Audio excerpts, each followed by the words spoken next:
साध संगत जी, प्रेम से कहना धान निरंकार जी। एक नई साखी के साथ स्वागत है आप सभी का आपके ही अपने चैनल पर। आज की इस साखी का विषय है ब्राह्मण की रोटी।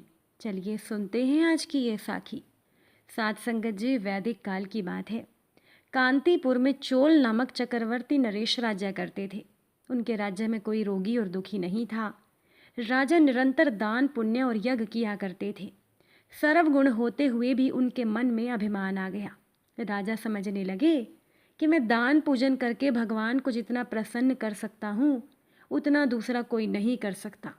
अब इस अहंकार में वो राजा ये भी भूल गए कि भगवान धन के नहीं भाव के भूखे होते हैं। अब उन्हीं राजा के नगर में विष्णुदास नाम का एक गरीब ब्राह्मण का भी निवास था। ब्राह्मण का विश्वास था कि श्रद्धा भक्ति से समर्पित फूल पत्ते आदि को भी भगवान बड़े चाव से ग्रहण करते हैं। समुद्र तट पर एक मंदिर था जिसमें राजा चोल और ब्राह्मण विष्णुदास प्रतिदिन पूजा करने जाया करते थे। एक दिन राजा चोल भगवान की पूजा कर मंदिर में बैठे थे। उसी समय भगत विष्णुदास जल का लोटा तथा तुलसी पुष्पों से भरी छोटी सी डलिया लेकर वहां पहुंचे।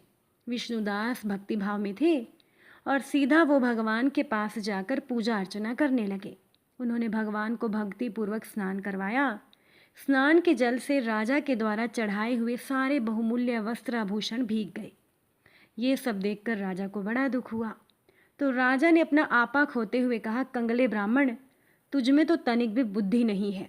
मैंने भगवान का कितना सुंदर श्रृंगार किया था, तूने सब बिगाड़ दिया। फूल पत्तों से भी क्या कभी कोई पूजा भक्ति होती है? भगवान को इस तरह से प्रसन्न नहीं किया जाता। तो ब्राह्मण ने विनयपूर्वक कहा, राजन, मेरी नज़र आपकी पूजा सामग्री पर तो गई ही नहीं। मेरी समझ में भगवान की पूजा स्वर्ण पुष्प और आभूषणों से ही होती हो ऐसी बात नहीं है। भगवान को प्रसन्न करने के लिए भाव की ज़रूरत होती है, ना कि धन दौलत की। भगवान अगर धन से ही प्रसन्न होते तो हम गरीब लोग कैसे पूजा कर सकते?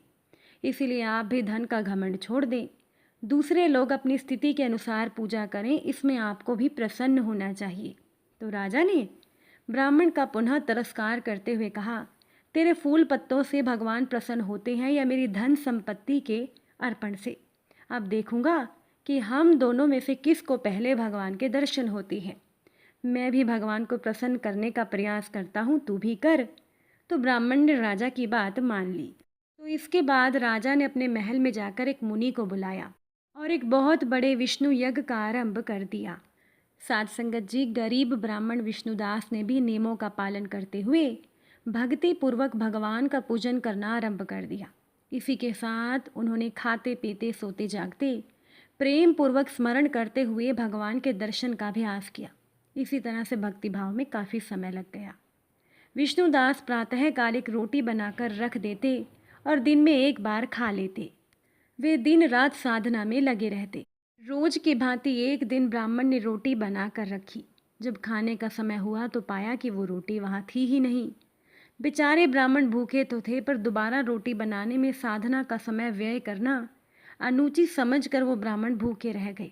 अगले दिन रोटी बनाकर रखी और जब पूजा अर्चना के बाद वापस आए तो देखा कि रोटी वहाँ नहीं थी। इस प्रकार से रोटियों के चोरी होते हुए 7 दिन बीत गया। ब्राह्मण का भूख से बुरा हाल था। 8वें दिन ब्राह्मण के मन में विचार आया कि मैं देखता हूँ कि मेरी रोटी कौन चुराता है। वो रोटी बनाकर एक तरफ छिपकर खड़े हो गए तो एक चंडाल दबे पांव आता है जो भूख से व्याकुल लग रहा था। शरीर मात्र हड्डियों का ढांचा था। उसमें दीनता छाई हुई। स्वरूप रूप में भगवान को देखने वाले विष्णुदास के मन में दया आ गई। उन्होंने चंडाल को आवाज़ लगाई, ठहरो ठहरो, रूखा अन्न कैसे खाओगे? मैं घी देता हूँ, इसके साथ रोटी लगाकर खाओ। चंडाल अकस्मात ब्राह्मण को देखकर डर गया। वो रोटी लेकर वहाँ से भागा तो विष्णुदास घी का पात्र लिए उसके पीछे पीछे दौड़े। कुछ दूर जाने पर अत्यंत कमज़ोर चंडाल मूर्छित होकर गिर पड़ा और ब्राह्मण विष्णुदास निकट आए और उस पर कपड़े से हवा करने लगे। साध संगत जी, वो चंडाल कोई और नहीं, स्वयं साक्षात भगवान विष्णु थे। वो प्रकट हो गए। विष्णुदास आनंद में बेसुध होकर भगवान की मनोहर छवि को देखते रह गए। भगवान विष्णु ने भगत को प्रेम में आलिंगन कर अपने साथ विमान में बिठाया। विमान आकाश पथ से चोल राजा के यज्ञ स्थल के ऊपर से निकला। चोल राजा ने देखा कि दरिद्र ब्राह्मण केवल भावपूर्ण भक्ति के प्रताप से उनके यज्ञ की पूर्णाहुति के पहले ही भगवान का प्रत्यक्ष दर्शन करके उनके साथ बैकुंठ जा रहा है। तो ये देखकर उस राजा का धन दान का सारा अभिमान चूर चूर हो गया। साथ संगत जी, कुछ लोगों की धारणा रहती है कि हम तो सदैव भगवान को अपने पर्स में या झोली में रखते हैं, हम भगवान के हैं, वो हमारे हैं।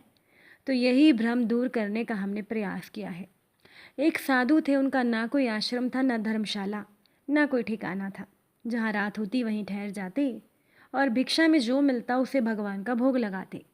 वृंदावन की 2 गोपियाँ जिन्होंने कभी भगवान के दर्शन किए नहीं थे, ना ही वो कभी मंदिर गई थीं, प्रातः दधी मक्खन गागर में भरकर ले जाती, बेचती और अपनी गृहस्थी में मगन रहती। दोनों गोपियों ने सुन रखा था कि साधु संतों के पास झोली में भगवान रहते हैं। एक दिन दोनों अपना दधी बेचकर यमुना के निकट आईं। वहाँ देखा कि एक साधु अपनी झोली रखकर संध्या वंदन हेतु स्नान करने गए हैं। झोली एक वृक्ष के नीचे रखी है। कौतूहलवश झोली में भगवान है, भगवान कैसे हैं, इस दृष्टि से दोनों गोपियों ने चुपके से झोली उठाई और सारा सामान बिखेर दिया, लेकिन उन्हें भगवान नहीं मिले। तभी उन गोपियों की नज़र एक डिब्बे पर पड़ी। डिब्बा खोला तो देखा कि लड्डू गोपाल डिब्बे में बंद हैं। एक गोपी बोली, यही भगवान है। दूसरी बोली, कितने निर्दयी हैं ये सन्यासी, भगवान को बंद करके रखा है। पहली बोली, देखो बेचारे भगवान के हाथ पैर सब टेढ़े हो गए हैं। दूसरी बोली कि बेचारे जो बंद रहते हैं, हाथ पैर हिलाने की जगह कहाँ मिल पाती होगी। अब उन दोनों ने लड्डू गोपाल को उठाया, बोली, भगवान जी आप परेशान ना हो, अपने हाथ पैर सीधे कर लो और हम दही खिलाते हैं, खा लो, भूखे भी होंगे। दोनों ने भगवान की मूर्ति को सीधा करना शुरू किया। तो भगवान को भी उन दोनों गोपियों की सरलता पर आनंद आ रहा था, वो भी मुस्कुरा रहे थे। जब वो थक गई लेकिन उन्होंने हार नहीं मानी, भगवान को हारना पड़ा। तो लड्डू गोपाल जी की मूर्ति सीधी हो गई, भगवान सीधे खड़े हो गए। दोनों ने भगवान को नहलाया और दही खिलाया। फिर बोली, अब लेटो, आराम करो। वह सीधी मूर्ति अब डिब्बे में बंद नहीं हो रही थी। तब तक वो महात्मा जी आ गए, दोनों डरकर भाग गईं। महात्मा जी ने सोचा कि ये गोपियाँ ज़रूर कुछ लेकर भागी हैं, वो उनके पीछे दौड़े, लेकिन उन तक पहुँच नहीं पाए। लौटकर उन महात्मा जी ने झोली देखी तो वो हैरान थे। भगवान लड्डू गोपाल खड़े हंस रहे थे। महात्मा जी सारी बात समझ गए और वो भगवान जी के चरणों में गिरकर रोने लगे। वो महात्मा जी उन गोपियों को खोजते हुए उनके घर गए तो उन गोपियों के भी चरण पकड़कर रोने लगे। कहने लगे, धन्य हो तुम दोनों, आज तुम्हारे कारण मुझे भगवान के दर्शन हो गए। जीवन भर मैं भगवान को संग लिए घूमता रहा पर सरल नहीं बन पाया। साथ संगत जी, नवधा भक्ति में सरल भक्ति महत्वपूर्ण है। भगवान भाव और सरलता पर रीझते हैं। हम जीवन में सरलता नहीं ला पाते, यही हमारे विडंबना है। अगर आज की ये साखी आपको अच्छी लगी हो, वीडियो को लाइक शेयर ज़रूर कीजिएगा। आप सभी से फिर मुलाकात होगी नई साखी के साथ। साथ संगत जी प्यार से कहना, धान निरंकार जी।